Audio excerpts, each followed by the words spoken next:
Assalamualaikum warahmatullahi wabarakatuh.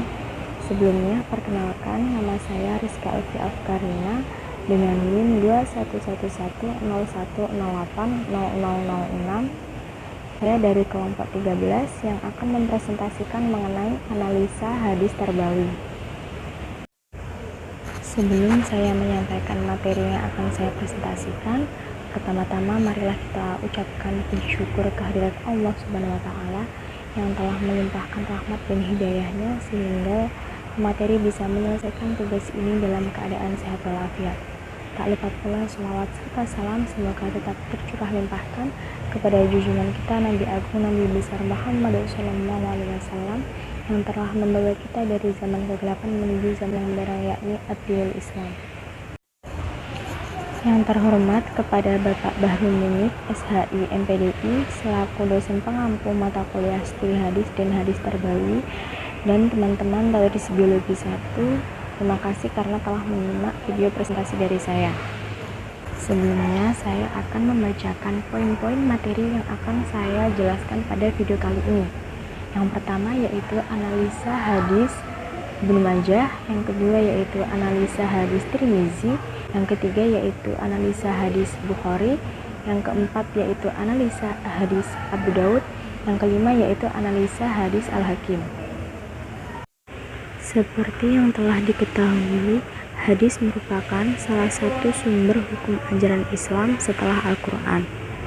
Hadis sendiri yaitu segala perkataan, perbuatan, dan ketetapan Nabi Muhammad SAW yang dijadikan hukum syariat Islam setelah Al-Quran. Sebagai umat Islam, kita harus mengkaji serta mempelajari lebih dalam mengenai hadis, baik dari segi periwayatan atau segi perkembangan hadis tersebut. Hadis pasti memiliki sejarah dan perkembangan, dan periwayatannya masing-masing. Yang pertama yaitu hadis Ibnu Majah.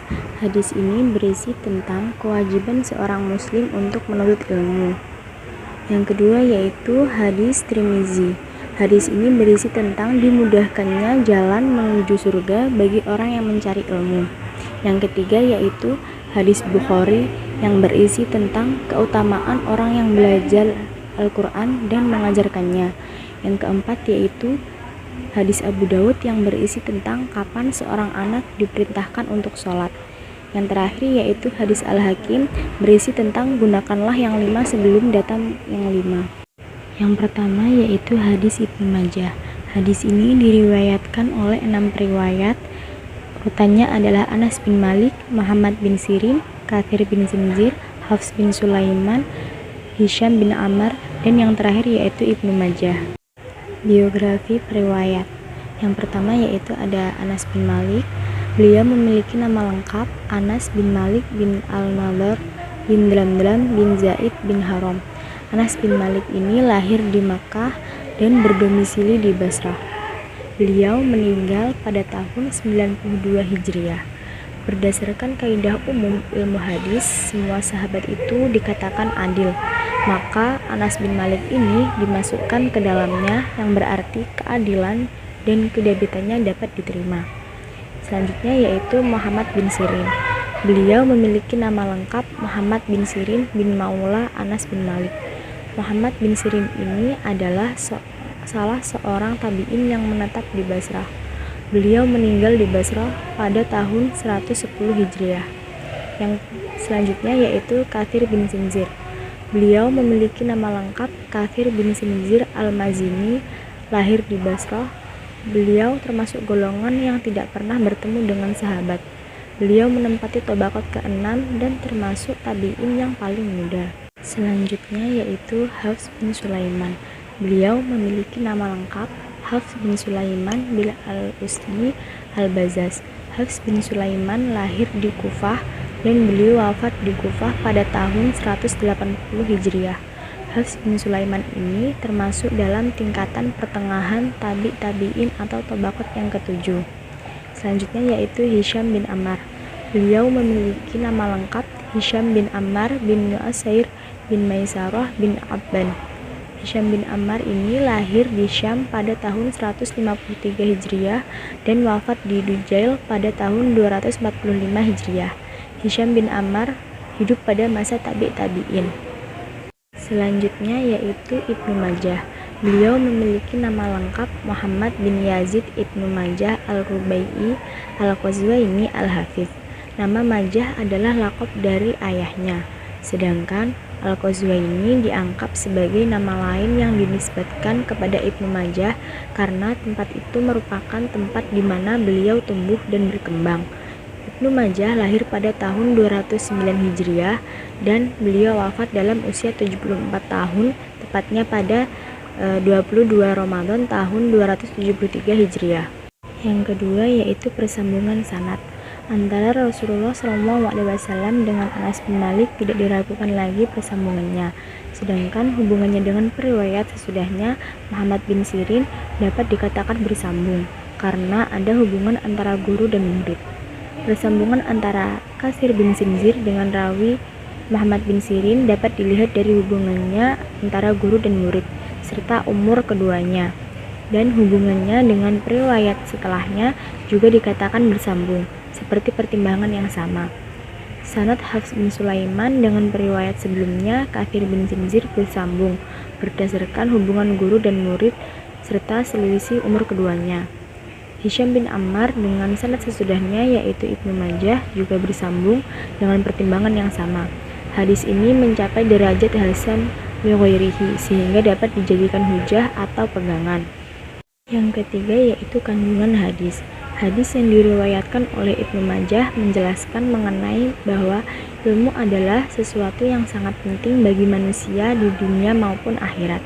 Ilmu menjadikan manusia yang memiliki kelebihan daripada makhluk lainnya. Maka dari itu, hadis ini menjelaskan bahwa menuntut ilmu itu adalah wajib bagi setiap muslim dan menjelaskan juga untuk tidak memberikan ilmu pada orang yang tidak mau menerimanya. Karena orang yang tidak mau atau enggan menerima ilmu tidak akan mau untuk mengamalkan ilmu tersebut. Selanjutnya hadis yang kedua yaitu hadis Tirmizi 2570. Yang pertama yaitu biografi periwayat. Yang pertama yaitu Abu Hurairah. Beliau memiliki nama lengkap Abdurrahman ibnu Sahr. Menurut Ibnu Hajar, nama Abu Hurairah adalah Abdurrahman bin Sakir, Ibnu Ghanam, Abdullah bin Aid, Ibnu Hani, Ibnu Umar, Ghanam, Ubaid bin Ghanam, Umar bin Ghanam, Abdus Syams, Ibnu Amir, dan Said bin Haris. Abu Hurairah ini dilahirkan pada tahun 598 Masehi dan wafat pada 57 Hijriah. Beliau adalah orang Dausi yang berasal dari Bani Daus bin Adsan. Selanjutnya yaitu Abu Sholih. Beliau memiliki nama lengkap yaitu Zakwan. Kunyah beliau adalah Abu Sholih. Sedangkan lakab beliau yaitu Al-Saman Al-Zayat. Abu Sholih tinggal di Madinah dan wafat pada tahun 101 Hijriah. Penilaian para ulama terhadap kualitas pribadi Abu Sholih yaitu menurut Ahmad bin Hambal menilai Abu Sholih adalah sikoh. Yahya ibnu Ma'in menilai sikoh. Abu Hatim menilai beliau sikoh, sholih al-hadis, dan masih banyak lagi penilaian para ulama lain terhadap Abu Sholih. Yang selanjutnya yaitu Al-Amasi. Beliau memiliki nama lengkap yaitu Sulaiman bin Mihran Al-Hasadi Al-Kahali Abu Muhammad Al-Kufi Al-Amasi. Banyak ulama yang mengatakan bahwa Al-Amasi ialah orang yang kokoh pendiriannya dan kuat hafalannya. Beliau juga disebut sebagai juru bicara Kufah pada masanya. Selanjutnya yaitu Abu Usamah. Beliau memiliki nama lengkap yaitu Hamad bin Usamah bin Zaid Al-Quraisy, Abu Usamah Al-Kufi. Abu Mas'ud pernah berkata bahwa Abu Usamah mendapat 106 hadis dari Hisham bin Marwan, dan Ahmad Hamad berkata bahwa Abu Usamah adalah orang yang sikoh dan jujur. Selanjutnya yaitu Mahmud bin Ghailan. Beliau memiliki nama lengkap yaitu Mahmud bin Ghailan yang terkenal dengan sebutan Mahmud bin Ghailan al-Adwi. Mahmud bin Ghailan adalah seorang dari kalangan tabi'in pertengahan. Penilaian para ulama tentang Mahmud bin Ghailan kebanyakan yaitu sikoh. Di antaranya yang menilai Mahmud bin Ghailan sikoh yaitu An-Nasai, Ibnu Hibban, Ibnu Hajar, Asqalani, dan Maslamah bin Qasim. Ada pula yang menilai beliau hafiz yaitu Az-Zahabi. Selanjutnya yaitu Tirmizi. Beliau memiliki nama lengkap Imam Al-Hafiz, Abu Isa Muhammad bin Isa bin Saurah bin Musa bin Ad-Dahlak As-Sulami At-Tirmizi. Ia adalah salah seorang ahli hadis kenamaan dan seorang pengarang kitab yang masyhur. Beliau lahir pada tahun 209 Hijriah di kota Tirmiz. Selanjutnya yaitu persambungan sanad. Antara Nabi dengan Abu Hurairah tidak perlu diragukan lagi persambungan keduanya, karena Abu Hurairah adalah sahabat Nabi. Semua sahabat Nabi adalah adil, maka dari itu persambungan sanadnya tidak perlu dipertanyakan kembali antara Nabi dengan Abu Hurairah. Antara Abu Hurairah dan Abu Sholih juga begitu terdapat hubungan yang kuat, karena Abu Sholih adalah salah satu murid Abu Hurairah. Kemudian Abu Sholih dengan Sulaiman bin Mihran. Abu Sholih wafat pada tahun 101 Hijriah, Sulaiman bin Mihran wafat pada 147 Hijriah. Sulaiman bin Mihran adalah salah satu murid Abu Sholih. Maka antara Abu Sholih dan Sulaiman bin Mihran mereka hidup sezaman dan periwayatannya bersambung serta dapat diterima. Lalu hubungannya antara Sulaiman bin Mihran dengan Abu Usamah. Abu Usamah adalah murid dari Sulaiman bin Mihran. Maka dari itu hubungan antara keduanya adalah sezaman dan periwayatannya bersambung. Setelah itu Abu Usamah dengan Mahmud bin Ghailan. Abu Usamah merupakan salah satu guru dari Mahmud bin Ghailan. Hubungan keduanya yaitu antara guru dan murid. Para ulama menilai beliau baik serta periwayatannya dapat diterima. Dapat disimpulkan bahwa kualitas sanad hadis ini tergolong hasan dan dapat diterima sebagai hujah. Yang ketiga yaitu hadis Bukhari 4639. Yang pertama yaitu biografi periwayat. Yang pertama ada Utsman bin Affan. Beliau memiliki nama lengkap Utsman bin Affan bin Abi Al-As bin Umayyah bin Abdussyamsi bin Abdulmanaf Al-Qushay bin Kilab. Beliau dilahirkan pada tahun 42 Hijriah dan wafat pada 17 Juni 656 atau 35 Hijriah. Beliau mendapat julukan Dzun-Nurain yang berarti memiliki dua cahaya, Abdurrahman As-Sulami. Beliau memiliki nama lengkap Muhammad bin Husain bin Muhammad bin Musa bin Khalid bin Salim Al-Naisaburi. Nama singkatnya yaitu Abu Abdurrahman As-Sulami. Beliau dilahirkan di Khurasan, Iran pada tahun 325 Hijriah dan wafat pada tahun 412 Hijriah serta dimakamkan di Naisabur. Selanjutnya yaitu Sa'ad bin Ubaidah. Beliau memiliki nama lengkap yaitu Sa'ad bin Ubaidah bin Dulaim bin Harisah bin Abu Hazimah bin Sa'labah bin Thorif bin Al-Khosroj.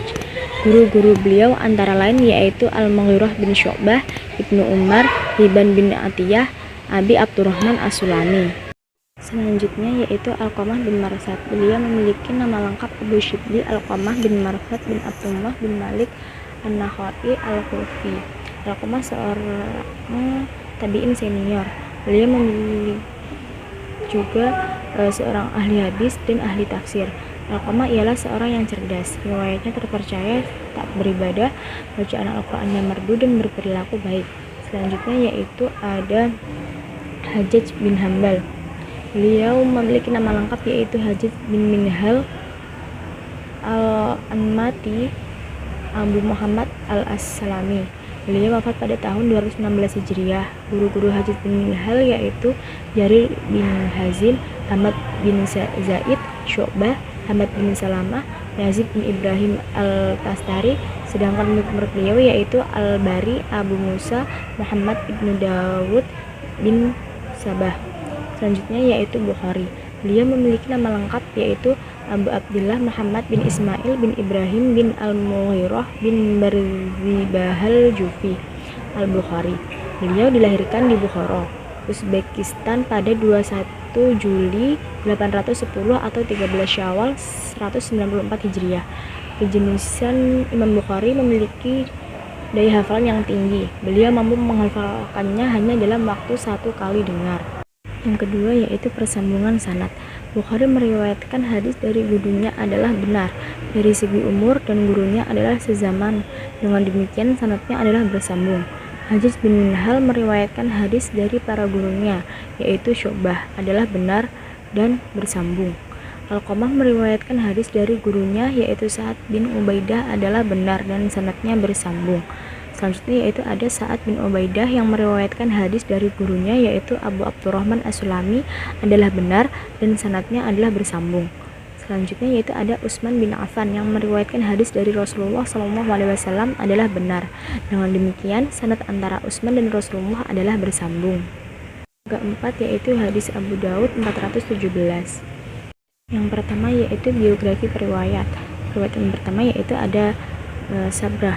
Beliau memiliki nama lengkap yaitu Sabrah bin Ma'bad al-Juhani.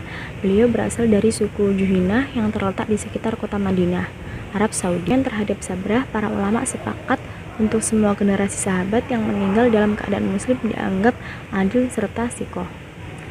Yang selanjutnya yaitu ada Ar-Rabi bin Sabrah. Beliau memiliki nama lengkap yaitu Rabi bin Sabrah bin Ma'bad al-Juhani al-Madani. Beliau merupakan tabawah ketiga atau tabi'in pertengahan. Pendapat para ulama mengenai beliau yaitu menurut Abu Hatim dia termasuk suduk, dan menurut Ibnu Hibban termasuk sikoh, sedangkan menurut Ibnu Muayyan sikoh, dan pendapat ulama lainnya yaitu sikoh. Selanjutnya yaitu ada Abdul Malik bin Ar-Rabi bin Sabrah. Beliau memiliki nama lengkap yaitu Abdullah bin Ar-Rabi bin Sabrah bin Mu'bad al-Juhani. Kritik para ulama terhadap Abdul Malik Ar-Rabi yaitu Ibnu Hajar al-Asqalani menyatakan beliau sikoh, Abu Qusaimah menyatakan beliau lemah hafalannya, Al-Hasan dan bin Al-Qattan menyatakan keadilannya kurang kokoh meskipun diriwayatkan dari Muslim. Meskipun banyak ulama yang mencela, namun jar yang ditujukan kepadanya tidak memberi alasan menjelaskan ketercelaannya. Selanjutnya ada Ibrahim bin Sa'ad. Beliau memiliki nama lengkap yaitu Ibrahim bin Sa'ad bin Ibrahim bin Abdurrahman bin Auf Az-Zuhri Abu Ishaq Al-Madani. Ibrahim bin Sa'ad lahir pada tahun 108 Hijriah dan beliau wafat pada tahun 183 Hijriah. Penilaian para ulama terhadap beliau yaitu menurut Ahmad beliau berkata hadis-hadisnya lurus dan sikoh. Menurut Ibnu Abi Maryam sikoh, hujah lebih ke kokoh. Menurut Al-Anjali menyatakan tidak ada cacat baginya, maka sanadnya yaitu mutasil. Selanjutnya yaitu Muhammad bin Isa bin Ali bin Abi Thalib. Beliau memiliki nama lengkap yaitu Muhammad bin Isa bin Najih al-Baghdad Abu Safar ibnu At-Taba. Beliau lahir pada tahun 150 Hijriah serta wafat pada tahun 224 Hijriah. Penilaian para ulama terhadap Muhammad bin Isa yaitu menurut Al-Bukhari menyatakan tidak ada orang yang lebih tahu daripadanya. Abu Hatim menyatakan tidak melihat ada ahli hadis yang lebih hafal darinya. Menurut Abu Daud beliau adalah seorang yang mulia.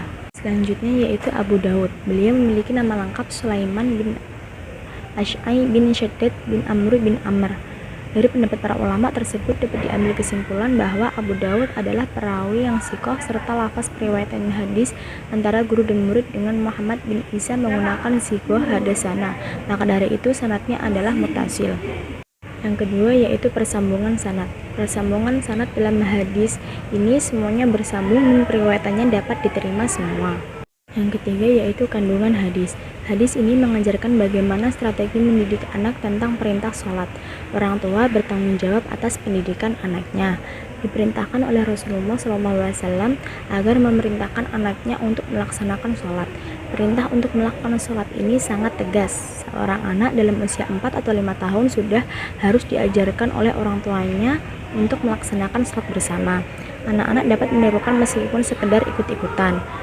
Nah, setelah berusia 7 tahun, orang tua dengan tegas memerintahkan anaknya untuk melaksanakan sholat. Apabila anaknya membangkang perintahnya, maka orang tua boleh memukul. Selanjutnya yang kelima yaitu hadis Al-Hakim 8473. Yang pertama yaitu biografi periwayat. Ada Al-Hakim.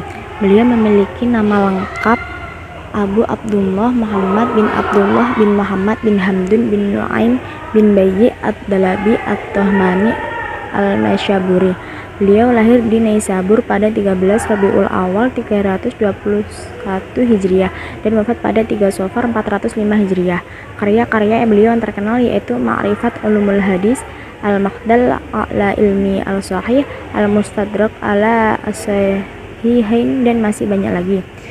Selanjutnya yang kedua ada Ibnu Abbas. Beliau memiliki nama lengkap Abdullah bin Abbas bin Abdullah Muttalib bin Hashim bin Abdi Manaf al-Quraisy al-Hashimi. Beliau dilahirkan ketika Bani Hashim berada di Syi'ib. Ibnu Abbas adalah putra paman Rasulullah SAW, yakni Abbas bin Abdul Muttalib. ibunya yang bernama Ummu Al-Fat Lubanah, jadi sanadnya bersambung dan tidak perlu diragukan lagi periwayatannya. Yang kedua ada persambungan sanad. Hubungan antara Ibnu Abbas dengan Al-Hakim adalah guru dan murid, maka sanadnya mutasil dan bersambung. Ibnu Abbas merupakan salah satu murid dari Rasulullah SAW sekaligus anak dari paman Rasulullah, maka sanadnya bersambung dan mutasil. Hadis riwayat Al-Hakim ini merupakan hadis yang sahih. Yang ketiga yaitu kandungan hadis. Hadis ini menjelaskan tentang memanfaatkan 5 perkara sebelum 5 perkara. Yang pertama yaitu memanfaatkan masa mudamu sebelum datang masa tuamu. Yang kedua yaitu memanfaatkan waktu sehatmu sebelum datang waktu sakitmu. Yang ketiga yaitu masa kekayaanmu sebelum datang masa kefakiranmu. Yang keempat yaitu memanfaatkan masa luangmu sebelum datang masa sibukmu. Yang kelima yaitu memanfaatkan hidup sebelum datang kematianmu. Itu saja yang dapat saya sampaikan, kurang lebihnya mohon maaf. Wassalamualaikum warahmatullahi wabarakatuh.